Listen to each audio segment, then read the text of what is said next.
ఏమంటివి జాతి నెపమున సూతన కింద నిలువ అర్హత లేదందువా? ఎంత మాట! ఇది క్షాత్ర పరీక్షే కాని క్షత్రియ పరీక్ష కాకూడదు. ఇది కుల పరీక్ష అందువా? నీ తండ్రి భరద్వాజును జననమెట్టిది, అది జుగుప్సాకరమైన నీ సంభవం ఎట్టిది. మట్టి కొండలో పుట్టిదివి కదా, నీది ఏ కులము? ఇంత ఏలా అస్మత్ పితామహుడు కురుకుల వృద్ధుడు అయిన ఈ శాంతనవుడు శివసముద్రుల భార్యకు గంగా గర్భమును జనించలేదా? ఈయనది ఏ కులము? నాతో చెప్పింతవేమయ్యా? మా వంశమునకు మూల పురుషుడైన వశిష్ఠుడు దేవవేషకు ఉర్వశీ పుత్రుడు కాడా?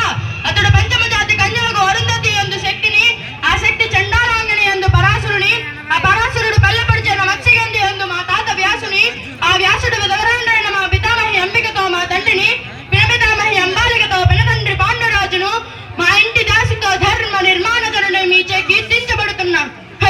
ఈ విధుల దేవుని కనలేదా? సందర్భ అవసరముల బట్టి క్షేత్రజ ప్రాధాన్యములతో సంకరమైన మా కురువంశము ఏనాడో కులహీనమైనది కాగా నేడు కులము అను వ్యర్థవాదం ఎందులకు? ఓహో, రాచరికమా అర్హతను నిర్ణయించినది. అయినా మా